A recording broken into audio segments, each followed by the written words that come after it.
Dr. Jeff talks love. Dr. Jeff talks life. Answers your questions, cuts through the strife. Sex and intimacy, real and true. Evidence-based, made just for you.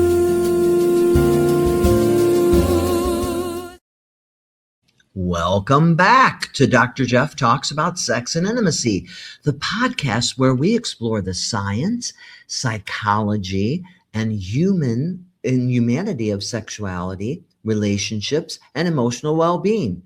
Well, I'm your host, Dr. Jeff Albaugh, advanced practice urology clinical nurse specialist, certified sexuality counselor, researcher, author, and educator. This is episode 85, The Power of Authentic Connection. Building relationships that last. Well, each week we have honest, evidence-based conversations designed to help you build healthier relationships, improve sexual well-being, and cultivate deeper intimacy with your partner and with yourself. So whether you're joining us for the first time or you've been listening since the beginning, I'm grateful you are here. So we're connected. We are across so many platforms. We are on Facebook, we're on YouTube, we're on X, we're on LinkedIn. If you're a Facebook person, follow us. The more people who follow us, the more we can do on Facebook. And wherever you're following us, thank you. Keep following us. We're so glad you do. Visit the website to learn more about upcoming episodes. You can watch up anything. You can look at the calendar, pull it up, see what's coming up. All the great guests all the way through October, November.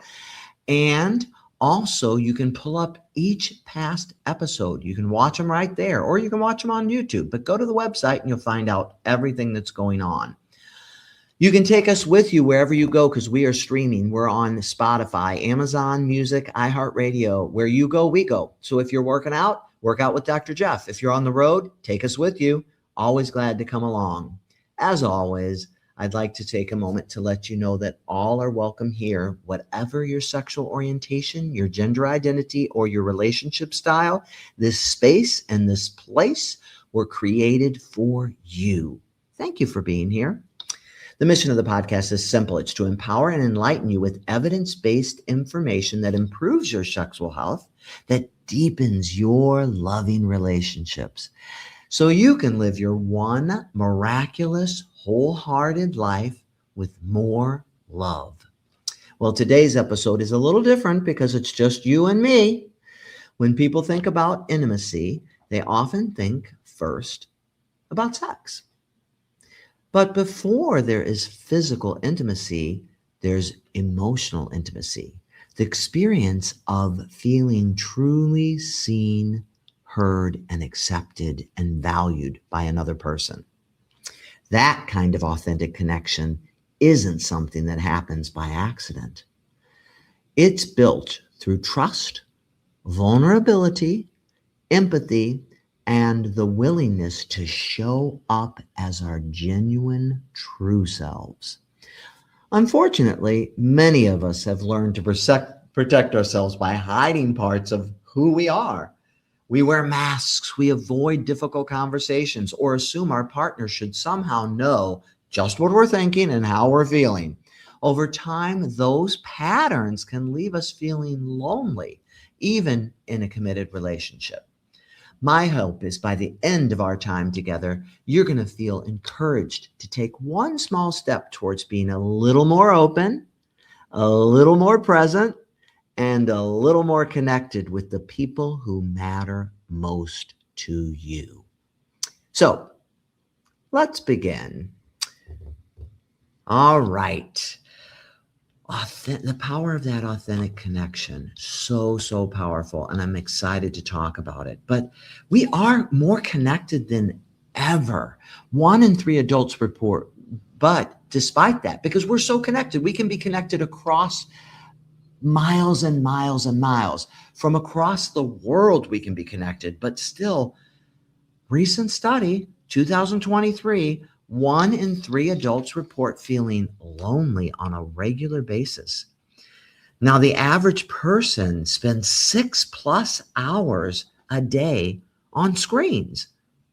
Yet, so they're connected in a lot of those ways, but they feel less understood and more isolated. Wow, that's what the research shows. Was I challenge you to think, when was the last time you felt truly seen by someone in your life? Truly seen by them, and what did that feel like? Think about that. I think that felt pretty wonderful. I had this amazing experience over the weekend where I was with my grade school buddies from the neighborhood. We grew up together and we had this crazy, awesome connecting dinner together. It was wonderful. Then I attended a wedding where the bride and groom just really showed up and all of their love showed up with them. It was so cool.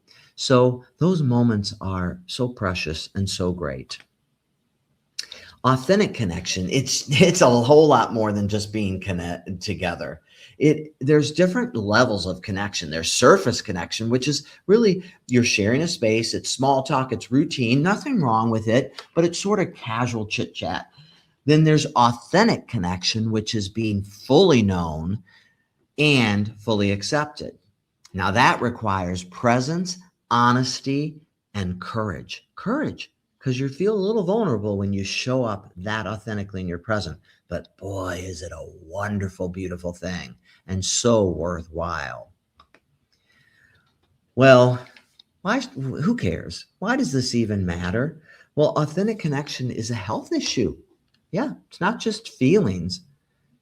Feelings are important too, but it's a health issue. A Harvard study showed, this is pretty amazing. This Harvard study on adult development, all right, it showed that close relationships, when you have close relationships, that is the number one predictor of long-term happiness and health. Two things all of us want more of. So close relationships are a key to both happiness and health. Loneliness actually raises cortisol, which is a stress hormone. And we don't want that. It puts us into fight or flight, not a good place to live. It suppresses our immunity, our ability to fight off infections and for our body to do what it does so well. And it shortens our lifespan. So it's really a monumentally important health need that you be authentic and connected to others. Now, emotional intimacy directly predicts sexual satisfaction, according to the Gottman Institute. So people who are sexually satisfied have emotional intimacy. And feeling seen actually activates these amazing reward centers in the brain, the same as physical touch does. We've talked before about these reward centers and dopamine and all those great neurotransmitters that do wonderful things that activate our brain's feeling of reward or satiation, which is pretty darn cool. So what keeps us from being real? So many things, right? What we want more than anything in the world is deep, authentic connection and acceptance. But what we fear the most is deep, authentic connection. It's scary. So it's a fear of rejection. Well, if they really see me, if they know who I really am, they're not going to love me. They're not going to want anything to do with me, right? There's shame and self-concealment. We often wear masks. We hide parts of ourselves. We're not real or authentic because we're afraid we'll be judged. And then we live in this distraction culture. We distract ourselves with our phone. Can you even walk down the street with people on the bus, on the street? Their eyes are down. They're distracted. This is part of the armor that we have, this busyness, this armor, so we don't have to be real, authentic, and show up. Really important to show up. Distraction culture is not healthy. Past wounds also, those old betrayals, teach us that it's probably safer to stay guarded. That voice in your head is a culmination of past trauma, and it's going to tell you, oh no, don't let yourself open up. Don't be real. It's a liar. The voice in your head is often a liar because it's a culmination of past trauma. Past wounds make you afraid to be real and authentic. As my therapist told me, at this stage of your life, what is the point of not showing up authentic, real, and who you are? At this point, you got to know enough to know to do that. And it is really, really important. So And then we have that, we perform those different personas, social media selves, that Christmas card self. Oh, everything's fabulous. This is all the wonderful things we're doing. That Facebook self, maybe. Those social media selves versus who we really are. Huh. Wow, the trials and tribulations of getting through the week. Yeah, this week this thing pinched me really bad on my arm, and then I had to stop everything I was doing, reboot, and start over. Or like my wife, who fell off her bike because the chain came off of her bike and had to completely rework her entire day. Or I had to take this medication for this problem. Nobody wants to necessarily hear about your constipation, your diarrhea, your hemorrhage, or whatever. God knows, fill in the blank, right? So we don't always show who we really are, but who we really are does count, and we can show up for real.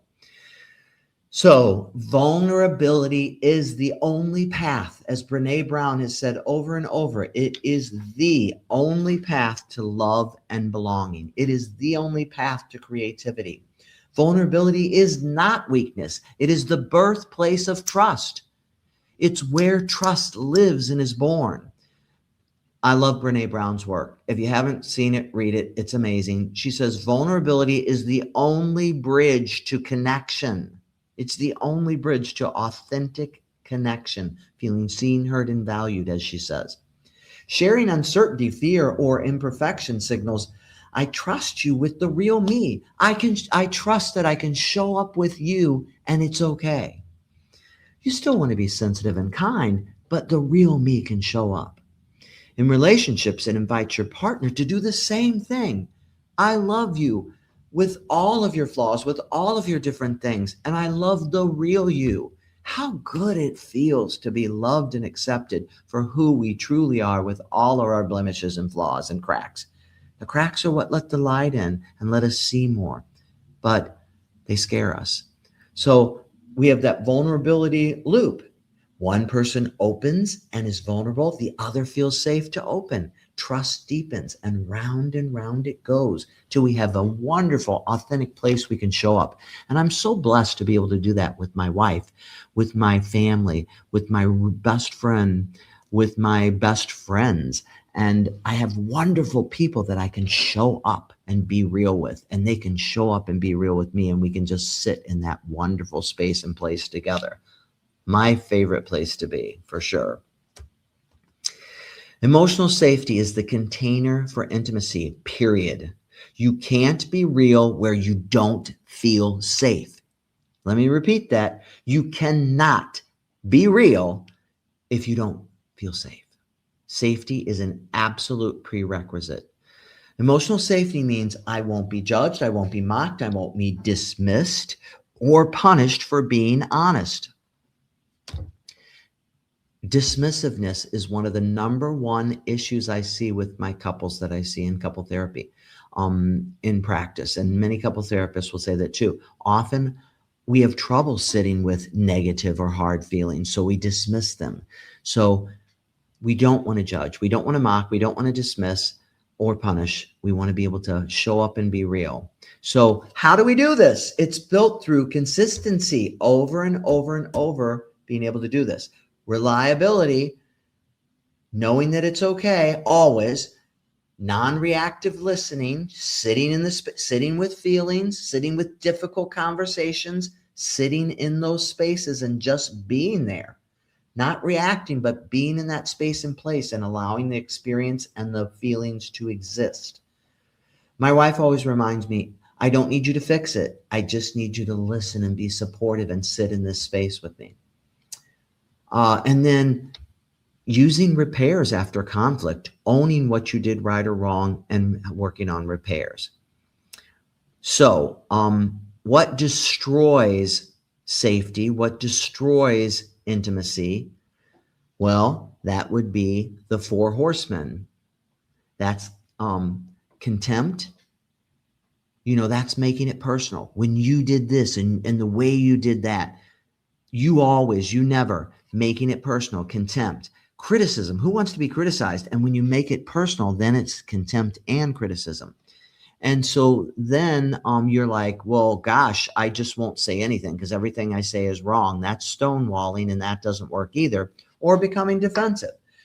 So as they're talking, you're creating your defense. Then you're not really actively, empathetically listening. And so defensiveness doesn't create a space to sit in feelings with others. So those are the 4 horsemen that kill intimacy and safety. Safety is not the absence of conflict. It is not the absence of conflicts. It's the presence of respect, mutual respect. So, so important. Okay, so the power of being truly heard. I can't say enough about the greatest gift you can give others is to show up authentically and really be present for that other person. Feeling heard changes everything. Everything. Most people listen to respond. They're thinking of their response, not to understand. Can you listen with the sole concept of every fiber of your being wants to understand desperately? What is this person I love trying to tell me? What do I need to learn from them? I really want to get this. This is important. Empathetic listening is reflecting back feelings, not just facts. I heard you say this, and what I got was that you're feeling these things. Does that sound right? Checking in and making sure you're understanding both the feelings and the facts. That's empathetic listening. The simple phrase, well, that makes sense, can shift the entire emotional tone of the conversation. I get it. Wow, I'm really understanding how you're struggling. Those phrases can make a big difference. Think of a time, just for a minute, stop here and now and think of a time when someone truly listened to you. You felt truly heard. How did that change things? How did the energy in the room change? When someone really listens, it's life-changing. When someone really feels heard, it's life-changing.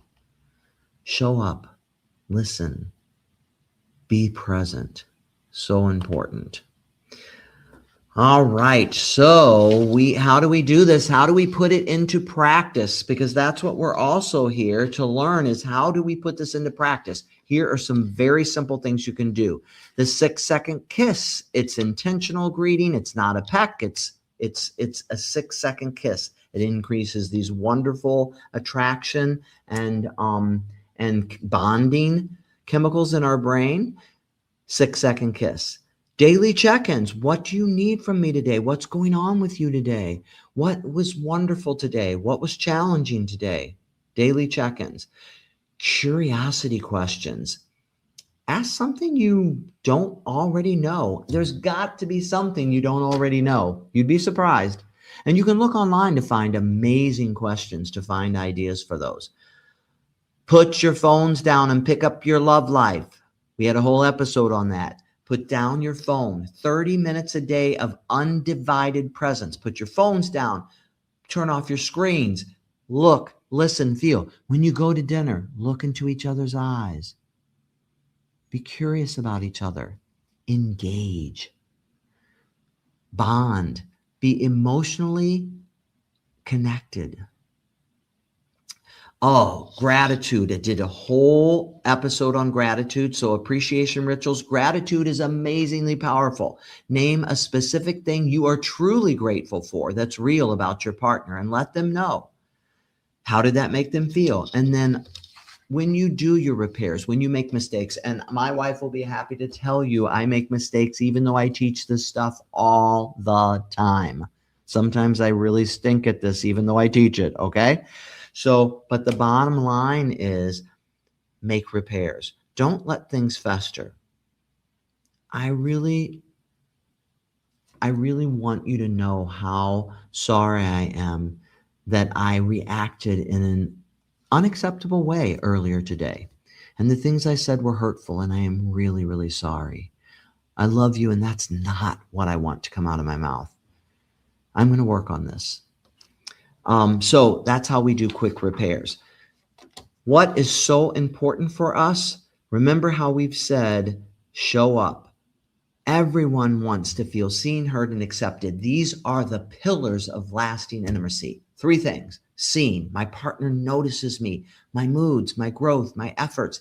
They're curious and they notice and watch and engage with me. They turn towards me, as the Gottman Institute would say. This is research-based stuff. Being seen, being heard. You care about my thoughts and my feelings, and those are received without judgment. Very, very important. Feeling accepted. I am loved, not despite my flaws, but as a whole person. Me, I'm accepted with all my brokenness, with my cracks, with my flaws. Wow, that is true love. It's a choice. It's an action. It's a verb. But true love means you see me, you hear me, you accept me. It means I see you, I hear you, and I accept you. These are the pillars of intimacy. Very important concepts. So, connection and physical sexual intimacy is really important. Real intimacy begins outside the bedroom. People always laugh and say, you always say that foreplay starts 24 to 48 hours before sex, and that is true. Real intimacy begins outside the bedroom. It begins with connection, engagement, feeling truly bonded, truly connected. Emotional disconnection is the number one driver of sexual dissatisfaction in long-term relationships. So it's the negativity. There's nothing to fight for that causes divorce and breakup. So the number one driver of sexual dissatisfaction and also causing divorce and things is that overall negativity, that emotional disconnection and negativity. Feeling desired does not equal feeling connected. Feeling connected is so much more than feeling desired, but feeling connected enhances desire and makes me want to be with you. So see how that works? Authentic communication about needs, desires, and boundaries deepens physical intimacy. So that authentic, you're never going to get comfortable communicating unless you start. And you start by talking about your needs, your desires, and your boundaries, or being curious about your partner's needs, desires, and boundaries. This will deepen your physical intimacy. And then also, don't forget that partners who feel emotionally safe, emotional safety is a must, are more willing to be vulnerable physically. Why would I be vulnerable with you when I don't even feel safe with you? This is really, really important. So here's my invitation to you. One brave step this week. What is that step you could choose? Choose one of the following. You could choose your own, but here's a couple suggestions. Share something real with your partner that you've been holding back, something authentic and real that you are willing to share. Ask a question you've been afraid to ask, or be curious about something with your partner that's loving and kind, not something that is offsetting. Put the phone down and pick up the love. Pick up the relationship. Give 30 minutes of undivided. That is nothing out of a 24-hour period. 30 minutes of presence. Give that to your partner as often as you can. Say to your partner, I want to understand you better. Tell me more. Tell me more. If you need questions, there's so many great connection questions out there on the internet. Just look it up, Google it, search it, GP chat it, whatever, and you'll find lots of good things. So what am I trying to get across to you about this topic tonight is that authentic connection is fundamental. It's a fundamental human need of each and every one of us. It is not a luxury. It is not optional. Daniel Goleman's entire book on social intelligence is about that subject. Look it up. It's a whole book on the research that says you and I, we all have to be deeply connected to others. It's not optional. Authentic connection is imperative. Vulnerability and emotional safety are the foundations of lasting intimacy. Vulnerability and safety, super, super important. Small, consistent actions build deeper bonds than grand gestures. It's little things every day, every way, little choices we get to make every moment of our lives. Feeling seen, heard, and accepted predicts relationship satisfaction more than any other factor. They are the pillars of intimacy. Connection's a practice. It starts with you. You got to practice it each and every day. Lots of references because this is all evidence-based. Some of these are sentinel references from way back to 1988, but those studies still stand tall today. Some of them are newer references from 2023, but lots of good science to talk to you and convince you how important authentic connection is. So that is a really, really important thing for you. All right. Well, I would like to, as we do at this portion of the podcast, I would like to go to our centering closing exercise. And so we will do that. And this is a closing exercise I call coming home to connection. So as we come to the end of today's episode, I'd like to invite you to take a few moments to reconnect, not with someone else just yet, but with your own miraculous self.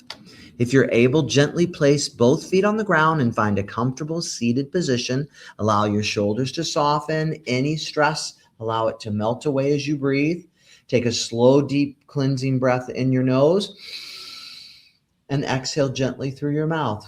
And as you exhale, let go of any tension you feel throughout your body. Continue that breathing pattern. Inhale through your nose and exhale through your mouth. As you inhale, breathe in calm. As you exhale, breathe out any tension you've been carrying that no longer serves. As you continue to breathe, bring your attention to your heart. Ask yourself, when do I feel most like my authentic self? When do I feel most like my authentic self? Pause for just a moment and simply notice whatever comes to mind. When do I feel like my most authentic self? There's no right or wrong answer. What answer comes to mind? Now, could you think of someone in your life, a partner, family member, or close friend, or even someone you're hoping to reconnect with? Think of that person. Imagine looking at that person with openness and curiosity. Silently repeat these words. May I have the courage to be seen. May I have the compassion to truly see others. May I listen with my heart. May I speak with honesty and kindness. May my relationships be places where love, trust, and authenticity can grow. Take a final slow breath in and slowly exhale out. As you move through this next week, remember that authentic connection isn't built through grand gestures. It's created one conversation, one act of kindness, one moment of presence, and one courageous act of vulnerability at a time. So, Vic, what's up next week on Dr. Jeff Talks About Sex and Intimacy? Pain during deep penetration, known as collision dyspareunia, is a common but often overlooked condition that can affect intimacy and quality of life. In this episode, Dr. Jeff and guest host, Dr. Susan Kellogg Spatt, are joined by Emily Sauer, founder and CEO of Oh Nut and Kiwi. They discuss the causes of collision dyspareunia, including endometriosis, pelvic floor dysfunction, adenomyosis, ovarian cysts, and changes after cancer treatment. Emily shares the story behind Oh Nut, an innovative intimacy device that helps couples customize penetration depth to reduce pain while maintaining pleasure and connection. Together, they emphasize that painful sex should never be considered normal, highlighting the importance of open communication, reducing stigma, and seeking knowledgeable healthcare providers. Join us on September 1st at 7 p.m. Central Time to learn more. Thank you for spending this time with me today. If this episode resonated with you, I encourage you to share it with someone you care about. Together, we can create a healthier relationship. We can create healthier relationships, stronger intimacy, and more meaningful connection. Until next time, I hope you take care of yourself. Take care of each other and the people you love. And remember that the most powerful relationships begin when we have the courage to simply be ourselves. The courage to show up with curiosity, to love more deeply. And that's what I hope and pray for you. Thank you. As Dr. Jeff talks about sex.